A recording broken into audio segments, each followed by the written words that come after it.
me invite you tafadhali, ladies and gentlemen. Every national park, every tourist who come to East Africa, he keep requesting us in Masai Africa Safaris. Nataka kwenda kwenye kuna lion, cheetah and leopard. Those three animals. Everybody varies them. Lion, cheetah and leopard. Those are the people, the animals that enjoy the park. They don't endure. They enjoy. Wow. Tourists want to come and see them.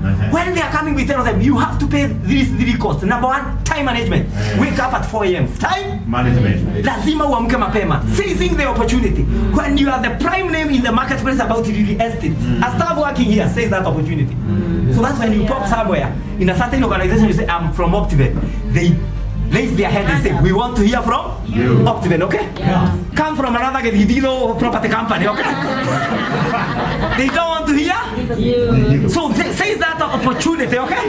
Seize that opportunity that you are working in one of the prime companies in real estate. Are you together? Yes. Seize that opportunity. Time management. Gharama ya pili we tell tourists to pay is value. Have value.